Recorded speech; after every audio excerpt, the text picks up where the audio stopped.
हमें सस्पेशन था, करोड़ों लोगों को सस्पेशन था कि दाल में क्या कुछ ना कुछ काला है।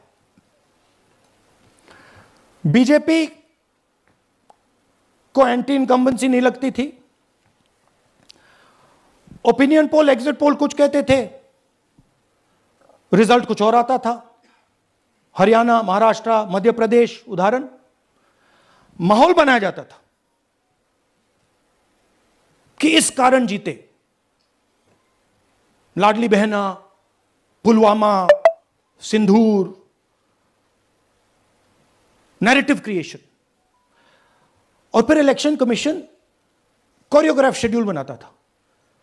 जब कागज के वोट पड़ते थे, हिंदुस्तान एक दिन में वोट करता था, बट अब इलेक्ट्रॉनिक वोटर मशीन है, महीने लगते हैं। उत्तर प्रदेश के मतलब 5 स्टेजेस हो गए, महाराष्ट्र में 3-4 लगा दो, असम का टाइमिंग चूज करो, हरियाणा के का टाइम बदल दो, महाराष्ट्र का टाइम बदल दो। तो इसके कारण हमें सस्पिशन हुआ कि कुछ ना कुछ है। उसके बाद महाराष्ट्र में, और मैंने पब्लिकली कहा, लोकसभा में भाषण दिया, महाराष्ट्र में पता लगा कि 5 महीनों में 5 साल से ज्यादा वोटर लिस्ट में आए।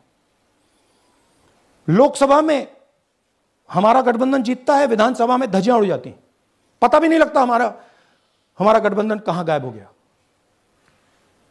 1 करोड़ नए वोटर विधानसभा में वोट करते हैं, लोकसभा में नहीं किया, विधानसभा में किया।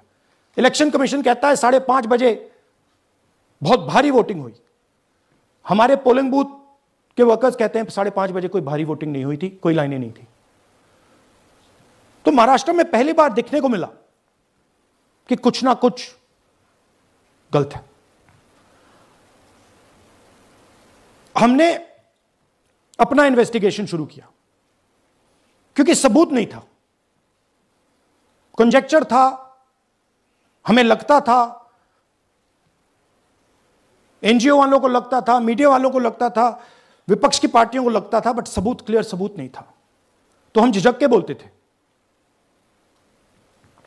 मैं थोड़ा कम झिझक के बोलता था जनरली।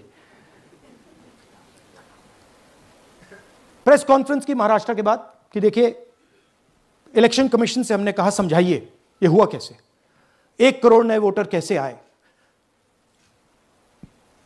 लोकसभा में एक नतीजा, विधानसभा में दूसरा नतीजा। आर्टिकल लिखा, रीजनल न्यूज़पेपर्स में डाला, महाराष्ट्र में डाला, बहुत चला महाराष्ट्र में, क्योंकि लोगों को यह फीलिंग थी कि कुछ ना कुछ यहां पे गलत हुआ है। तो फिर हमने कहा ठीक है, चलिए सबूत निकालते हैं, सबूत ढूंढते हैं।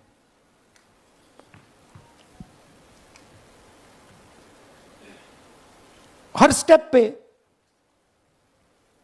इलेक्शन कमीशन हमें मदद नहीं कर रही थी, उल्टा जिन चीजों को हमें जरूरत थी वो नहीं दे रही थी, बहाने बना रही थी। हमने उनसे डिजिटल वोटर रोल मांगा, इलेक्ट्रॉनिक फॉर्म में वोटर लिस्ट दे दीजिए, नहीं दे सकते। एक बार नहीं, अनेक बार डेलीगेशंस गए, मैंने चिट्ठी लिखी, चलता गया, कुछ नहीं। फिर कहते हैं कि 5:30 बजे वाला मामला था महाराष्ट्र में, तो कहते हैं सीसीटीवी फुटेज को हम 45 दिन में खत्म कर देंगे, डिस्ट्रॉय कर देंगे। बड़ा स्ट्रेंज रिएक्शन है। आज 21वीं सदी में आप अनलिमिटेड डेटा एक ड्राइव पर रख सकते हो, पूरा हिस्टोरिकल डेटा आप 50-100 साल का रख सकते हो एक छोटी सी हार्ड ड्राइव में, और इसी उसको डिस्ट्रॉय करना चाहती, क्यों? सीसीटीवी फुटेज डिस्ट्रॉय करना चाहती, क्यों? वोटर लिस्ट डिस्ट्रॉय करना चाहती है, क्यों? ये सवाल थे, जवाब अब बताता हूं। इन्वेस्टिगेशन हमने कर्नाटक में शुरू किया। कर्नाटक में क्यों? क्योंकि हमारी पोलिंग हमें बता रही थी कि हमें 16 सीट, हम लोकसभा में 16 सीट जीतेंगे और 9 सीटें हम जीते, 7 सीटों में हम हारे। तो हमने उन 7 सीटों पे फोकस किया और उसमें से हमने एक चुनी, महादेवपुरा। इसमें बड़ा अजीब नतीजा था। 2024 में कांग्रेस पार्टी को 626-208 वोट मिलते हैं, बीजेपी जीतती है, तकरीबन 30,000 वोट से जीतती है,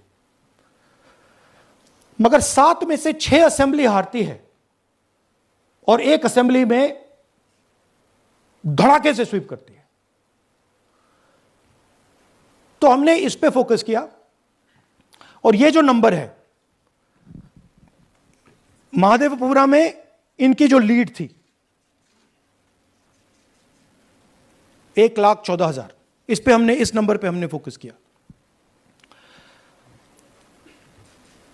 इलेक्शन कमीशन ने हमें डेटा इस प्रकार दिया है, 7 फुट 200-300 किलो।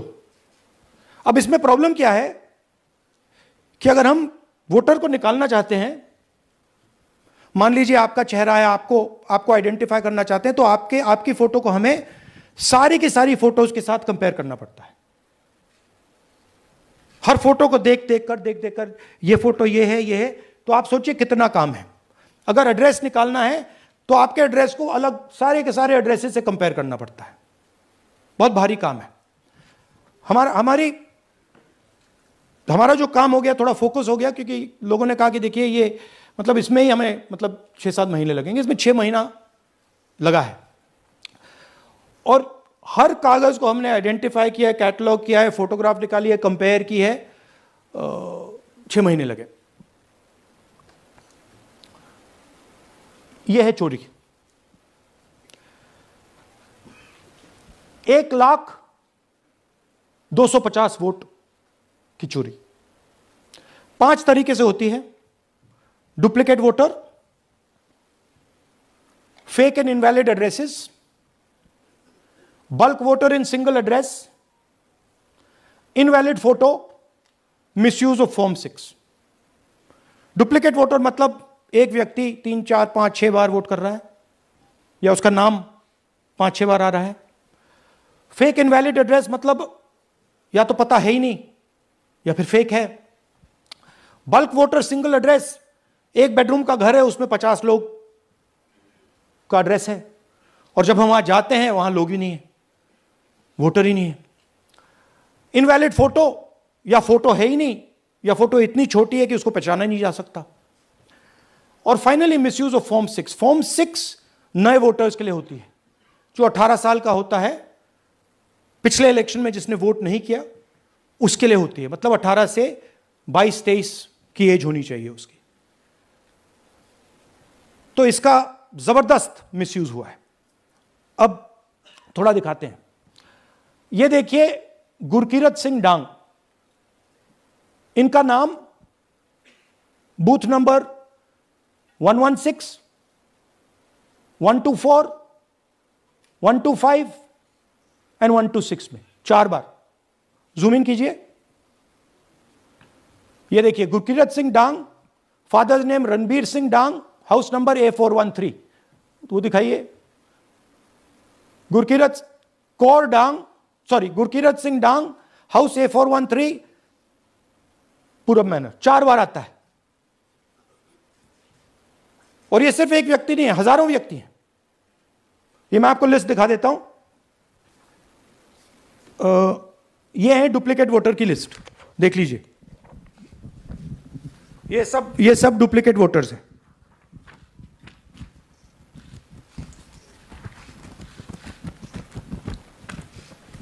इसके बाद नेक्स्ट, ये देखिए, ये एक और डुप्लीकेट वोटर। नहीं, थोड़ा पीछे ले जाओ, जूम आउट। ये आदित्य श्रीवास्तव जी हैं। ये महाराष्ट्र में वोट कर, इनका नाम महाराष्ट्र में है, कर्नाटक में है, उत्तर प्रदेश लखनऊ में है, और कर्नाटक बेंगलोर अर्बन में है। 4 बार आता है, सेम फोटो सेम एड्रेस। दूसरा नाम दिखाइए, ये है विशाल सिंह। ये कर्नाटक में इनका नाम है, 2 बार कर्नाटक में आता है, और 1 बार देखिए, ये वाराणसी में साहब वोट कर रहे हैं, वोटर लिस्ट में है। थोड़ा जूम आउट कीजिए। और ऐसे हजारों हजारों लोग हैं, 11,000 वोट ऐसे चोरी हुआ है। ठीक है। Next, fake address. या तो एड्रेस है ही नहीं, या फिर address 0, house number 0, street number 0 दिखाइए। हाउस नंबर 0 देखिए, मुनियप्पा जी, मंजुला मुनियप्पा जी का हाउस नंबर 0। अच्छा ये देखिए, टेकराज सपकाता, इनका फादर का नाम DFOIGAIDF, हाउस नंबर 0 में रहते हैं। हस्बैंड्स नेम इनका, नीचे जाइए, टिक्का कुमारी आचार्य, नेम YTDR, किसी ने ऐसे ही टाइप कर दिया है, YTDR QPF। अच्छा जूम आउट। और जब हम इन एड्रेसेस को वेरीफाई करने जाते हैं तो कोई एड्रेस नहीं है। 40,000 ऐसे वोटर हैं, या एड्रेस 0 है या फिर एड्रेस है ही नहीं। Next, bulk voters in single address. Single bedroom का घर है, 80 वोटर रह रहे हैं उसमें, दिखाइए, जूम इन कीजिए। अलग अलग नाम, अलग अलग परिवार, और जब हम वहां जाते हैं हमें बताया जाता है यहां पे 80 लोग नहीं रहते, यहां पे ये लोग हैं ही नहीं, कोई नहीं जानता इनको। ये है बूथ नंबर 366 पे वही कहानी, ये देख लीजिए, छोटा सा एक बेडरूम का घर है, जूम इन कीजिए। ये सब लोग, इलेक्शन कमीशन के मुताबिक ये सब लोग इस घर में रहते हैं, और जब हम वहां जाते हैं एक भी नाम नहीं मिलता, और वहां के लोग कहते नहीं ऐसे, इन लोगों को हम नहीं जानते। Zoom out. 10,000 से ज्यादा वोटर सिंगल एड्रेस में गए। नेक्स्ट, एक और तरीका, कमर्शियल एस्टेब्लिशमेंट में लोगों के नाम डाल दो। ये एक ब्रूअरी है कर्नाटक में, 68 वोटर्स इसमें हैं, मगर जब हम वहां जाते हैं पूछते हैं भैया ये हैं कौन, कहां है, नो आइडिया, डोंट एग्जिस्ट। अलग अलग परिवार के हैं, एक साथ रह रहे हैं इस ब्रूअरी में, पता नहीं। Next, invalid photograph. यह बहुत बड़ा तरीका है। इसमें या तो इनकी फोटो है ही नहीं पोलिंग वोटर लिस्ट पे, या फिर इतनी छोटी है कि पहचानी नहीं जाती। देख लीजिए इनके, ये सब लोग हैं जिनकी फोटोग्राफ नहीं है और या फिर दिखाई नहीं देती। Zoom out. हाँ, 4,132। Next, misuse of form 6। आपने सुना होगा, नए वोटर्स मोदी जी को वोट करते हैं, आता है मीडिया में। फॉर्म 6 नए वोटर्स के लिए है। मैं आपको आज नए वोटर बनाने का तरीका दिखाता हूं, कैसे मैन्युफैक्चर किए जाते हैं। ये देखिए, शकुन रानी जी हैं, 13/9/23 को ये नई वोटर, फर्स्ट टाइम वोटर बनती हैं। इनकी एज क्या है, दिखाओ जरा।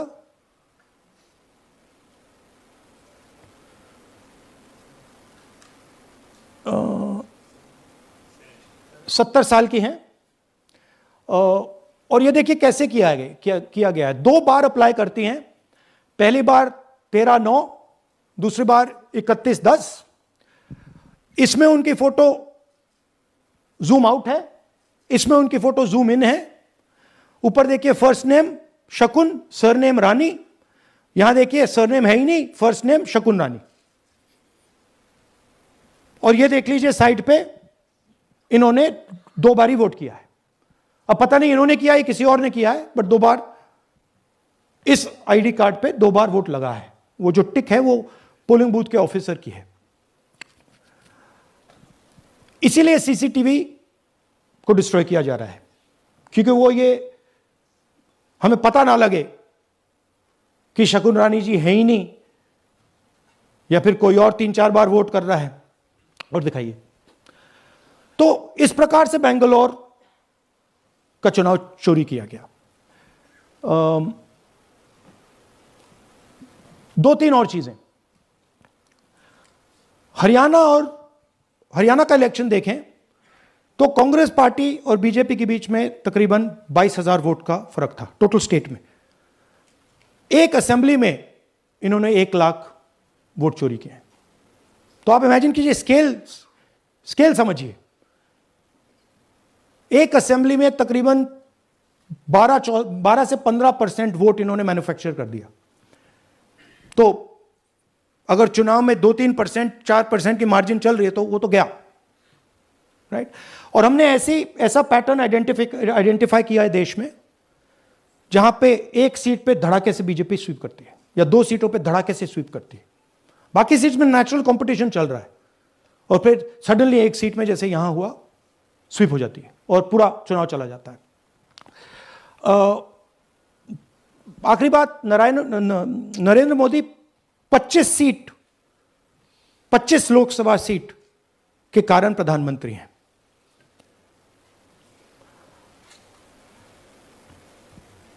हमें इलेक्शन कमीशन ये डेटा इसलिए नहीं दे रहा है क्योंकि अगर हमने जो यहां महादपुर में किया, अगर हम इसे बाकी लोकसभाओं में करा देंगे तो देश की डेमोक्रेसी की, लोकतंत्र की सच्चाई बाहर आ जाएगी। ये अब एविडेंस है, ये क्रिमिनल एविडेंस है, और इलेक्शन कमीशन देश में पूरे एविडेंस को डिस्ट्रॉय करने की सोच रहा है। मैंने जैसे कहा 21वीं सदी है, ड्राइव पे आप पूरा डेटा रख सकते हो, 100 साल 200 साल का डेटा रख सकते हो, जितना रखना है रख दो। मगर इलेक्शन कमीशन 45 दिन में सीसीटीवी को खत्म करना चाह रहा है, वोटर लिस्ट नहीं दे रहा है। तो they are colluding with the BJP, they are helping the BJP destroy the election system in India. अब आपके कोई सवाल हो